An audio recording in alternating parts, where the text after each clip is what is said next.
Great people to fly with کی بات کی تو کوئی زمانہ تھا کہ واقعی great people to fly with لوگ آتے تھے، اس میں سفر کرتے تھے، منافع بخش ادارہ تھا. ہم نے ٹرین کیا مختلف ایئر لائنس کو بھی، اور وہ ایئر لائنز آج ٹاپ کنسیڈر کی جاتی ہے، ٹاپ ریٹنگز ہیں ان کی، لیکن ہماری ایئر لائن سفید ہاتھی بن گئی ایک عرصے کے بعد. اور اس کے اوپر پریس کانفرنس کر کے ہمارے وزیر اطلاعات نے بھی بتایا نجکاری کے محمد علی صاحب کے ہمراہ کہ اوور دا ٹائم یہ کیسے خسارے میں گئی اور اس کے بعد اس کو فروخت کرنے کے لیے حکومت نے کیا کیا اقدامات کیے. سیٹھی صاحب، فواد صاحب جب نگران دور میں نجکاری کے وزیر تھے نا، تو انہوں نے بتایا اس پہ 100% ہوم ورک مکمل ہو چکا ہے اور جلد ہی سے فروخت کر دیا جائے گا. IMF کی ایک بڑی شرط بھی تھی پرائیویٹائزیشن کی. تو جو یہ سودا ہوا، اس میں ہم نے دیکھا کہ 135 ارب میں عارف حبیب کنسورشیم نے 75% آف شیئرز خرید لیے، لیکن 25% رکھے گئے اور یہ کہا گیا کہ 10 ارب ہی حکومت کو ملیں گے، لیکن حکومت نے کہا کہ ہمیں 55 ارب اس مد میں مل رہے ہیں اور اوور 90 ڈیز. نہیں ایسے نہیں ہے. اچھا، انہوں نے کہا 45 ارب وہ 25% کی ہمارے پاس مالیت ہے. نہیں ایسے نہیں. ہاں، لیٹ می ایکسپلین. اوکے. ہاں، وہ یہ ہے کہ پہلی بات تو یہ ہے کہ یہ ڈیل ہے کیا. ہاں، یہ بڑے امپورٹنٹ ہے. So let me explain what the deal is. اس میں کافی کنفیوژن ہے. میں آپ کو بتاتا ہوں کیوں کنفیوژن ہے. ہاں، جان کے یہی میرا سوال تھا. میں آپ کو بتا رہا ہوں نا، اسی لیے وہ آپ بھی تھوڑی سی ذرا فائدہ مند ہے بھی یا نہیں. Figures, facts, figures. ہاں، دیکھیے،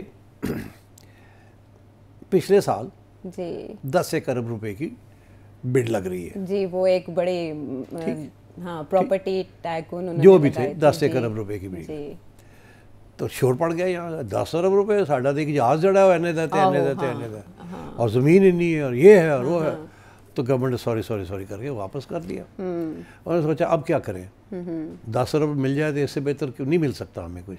اچھا، مگر اب کیسے اس کو سیل کیا جائے، اس کو اسپن کیا جائے. اسپن کیا جائے. اوکے. تو ان کے اسپن ایسے کرتے ہیں کہ ہم اس کو کہتے ہیں کہ کم از کم 100 ارب روپیہ ملنا چاہیے ہمیں، اور اس کے بعد پھر ہم آکشن کریں گے. ریزرو پرائس رکھ دیتے ہیں اور پھر اس کے بعد آکشن کریں گے. اچھا، آکشن کرتے کرتے 135 ہو گیا. اوکے، ٹھیک. ہاں، اب 135 ہوتے گیا ہے، ہاں، مگر at the end of the day یہ 10 ہی ہے. ہاں، باقی انویسٹمنٹ تو اندر بھی ہے. نہیں، لیٹ می ایکسپلین. اچھا، 135 کیا ہے یہ؟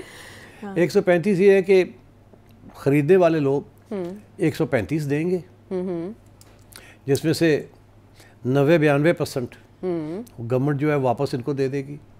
کہ دے وچ ہی لاؤ. کہ دے وچ ہی لاؤ. تو انہوں نے کتنے لانا سی، جڑا جو بھی بڈ کرتے اگر 10 دے کے گورنمنٹ کی جان چھوڑتے تو پھر انویسٹمنٹ تو کرنی تھی نا اس کے اندر. نہیں کرنی تھی. ہاں، تو وہ انہوں نے کہا جی تانوں دے دینے، تسی واپس ہم دے دینا، تاکہ لگے ایسے کہ ہم نے 135 پہ بیچا. اتنی بڑی رقم میں بیچا. تو جناب پہلے تو یہ فرمولہ ڈھونڈا گیا. دوسرا یہ فرمولہ ڈھونڈا گیا کہ وہ جو لاسز ہیں 600-650 ارب روپے کے، وہ کی ہوئے گا تو گورنمنٹ کو دینے پڑیں گے.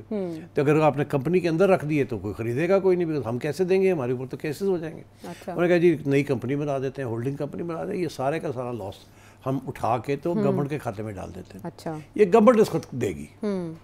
یہ سارے کا سارا لاس جو ہے PIA کا وہ گورنمنٹ دے گی. مطلب آپ دیں گی، میں دوں گا. گورنمنٹ کیا ہے، ہمارے پیسے ہی ہیں نا، ظاہر ہے. اچھا، اب یہ جو لاسز ہوتے رہے وہ بعد میں آتا ہوں اس کی طرف کہ کیسے ہوئے ہیں اور کیوں ہوئے ہیں. ٹھیک ہے، ایکسپلین دیٹ. لو جی، وہ لاسز سارے گورنمنٹ لے گئی اور جو 4 پیسے ملے تھے ان میں سے 3.5 پیسے واپس کمپنی کو دے دیے. 4 میں سے 3.5. تو مطلب غلطی ہوئی 10-12 ارب دی ملی نا، اتنے کو لے لیا. تو ایک تو یہ کہ تو کیوں ایسے کرنا پڑا. ہاں، کیوں کرنا پڑا اتنا چکما کیوں دیا. کوئی خریدنے کے لیے تیار نہیں ہے PIA کو، جس قسم کی اس کی صورتحال ہے. اس کے جو امپلائی ریشیو ہے کہ ایک جہاز کے پیچھے کتنے امپلائیز ہیں. ہاں، یہ فلیٹ کی پوری ریسرچ 350 سے 500 امپلائیز تو ابھی بھی چھانٹی کرنے کے بعد بھی ہیں، اور جو گلوبل ایوریج ہے وہ 200 کے قریب. جی، 200 کے قریب ایوریج ہے. ایوریج ہے. میں آپ کو سارے ڈیٹیلز بھی بتا سکتا ہوں، آپ کے پاس بھی ہوں گے. جی، میرے پاس. We will come back to that later. Okay. So basically یہ کہ کوئی خریدنے کے لیے تیار نہیں under these terms and conditions. اب یہ ہے کہ گورنمنٹ نے اس کو اس طریقے سے اس کو ٹوسٹ کر کے اور پریزنٹ کیا ہے. تو کیا گورنمنٹ نے کوئی دھوکہ کیا ہے؟ نہیں. میں آپ کو بتاتا ہوں کیوں. سچویشن یہ ہے کہ اس کے پہلے کہ ہندوستان میں ایئر انڈیا کے ساتھ بھی اسی قسم کا فارمولا استعمال کیا گیا تھا. اس کی تاریخ جو ہے وہ تھوڑی سی امپورٹنٹ ہے to explain. Air India Tata والوں نے یہ سیٹ اپ کی تھی. 1945 کے بعد اس کا نام انہوں نے ایئر انڈیا رکھ دیا.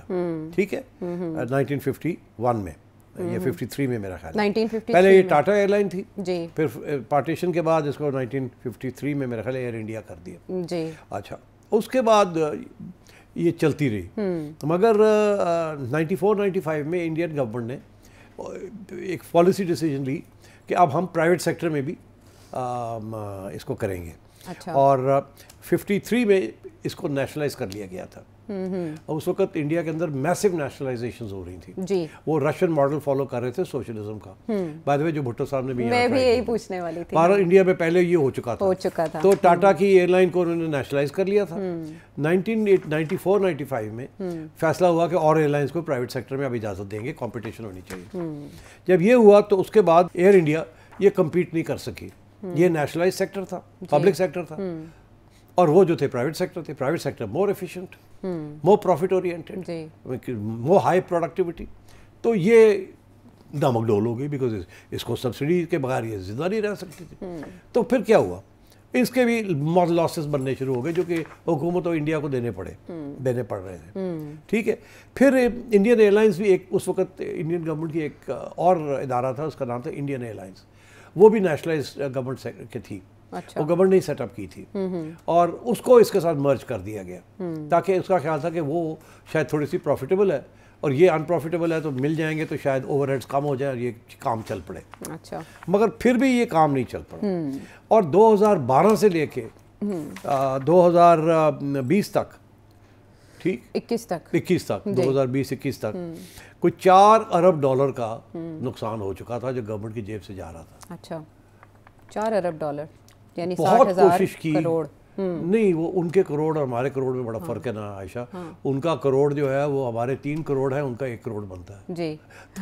آپ نے $4 ارب ان ڈالرز میں کر دیا وہ انڈین روپیز میں ہے 60,000 $4 ارب کہ یہ تھا اب تو this a lot of money جی it's a lot of money $4 billion $4 billion آج کے اگر ایکسچینج ریٹ لیں is a lot of money no doubt آپ کیلکولیٹ کر لیں کتنا ہے آپ کے پاس کیلکولیٹر ہے کرو نا ذرا ٹک ٹک ٹک کرو نا ذرا اچھا چلو دیکھ لو نا دیکھ لیتے ہیں اس کو بھی گورنمنٹ نے انڈین گورنمنٹ نے بڑی کوشش کی 2-3 دفعہ اس کو پرائیویٹائز کرنے کی کوشش کی تو نہیں کوئی لینے کے لیے تیار نہیں تھا فائنلی انہوں نے یہ ماڈل نیا بنایا ہے جو آج پاکستان نے اپلائی کیا ہے انہوں نے یہ ماڈل بنایا کہ پہلے ایک نئی کمپنی بنائی اس کے سارے لاسز اس کمپنی میں ڈال دیے ٹھیک اوکے ہم نے بھی یہی کیا ایک نئی کمپنی بنائی ہے سارے لاسز ادھر تاکہ اس کی بیلنس شیٹ جو ہے وہ صاف کلیئر ہو جائے اوکے نیا آغاز ہاں اب کوئی لاسز نہیں ہے اب شروع کرنا ہے اب بتائیں یہ اثاثے ہیں تو کیا کریں گے اور آپ کی کیا اس کو کتنے کیا انہوں نے بھی پھر یہی ڈرامہ کیا اچھا کہ اسی قسم کی الگ کمپنی بنا کے لاسز الگ کر دیے اور ٹاٹا کو واپس ٹاٹا نے خرید لی وہ دن ہے اور آج کا دن ہے کہ ابھی تک وہ پروفیٹیبل نہیں ہوئی ابھی تک نہیں ہوئی حالانکہ اب ٹاٹا کے ہاتھ پہ آ گئی ہے ابھی بھی ذرا issues part of the issue is کہ ان دا مین وائل بہت سی ینگ ایئر لائنز آ گئی ہیں نا بڑی کمپٹیشن ہو گئی ہے اور یہ پرانی ایئر لائن ہے پرانی ایئر لائن کے پرانے پرابلمز ہوتے ہیں اور نئی ایئر لائنس کے وہ پرابلمز نہیں ہوتے ابھی ایک کریش بھی ہوا اسی کا ایئر انڈیا کا اوپر سے لائک پی آئی اے ہمارا بھی کریش ہے جی ہمارے اور ان کا بھی ایک کریش ہے دونوں کی بالکل سملر سچویشن انہوں نے بھی وہی ماڈل اختیار کیا جو ایئر انڈیا والوں نے کیا چلیں اس میں 100% سٹیکس سیل کیے گئے تھے نا تو اس میں کیوں 100% اس میں بھی وہی ہوگا یہ میں آپ سے کہنے والا تھا کہ ہوا یہ ہے کہ اب 75% سٹیک 135 بلین کا دے دیا جی ایسے ہی ہے جی ایسے ہی 25% ابھی چھوڑ دیا ہے وہ گورنمنٹ کے پاس ہے مگر یہ وعدہ کیا ہے کہ اگر آپ خریدنا چاہیں وہ تو 90 ڈیز میں خرید لیں تو لے لیں ہم وہ بھی دے دیں گے آپ کو انہی ٹرمز کے اوپر اچھا ٹھیک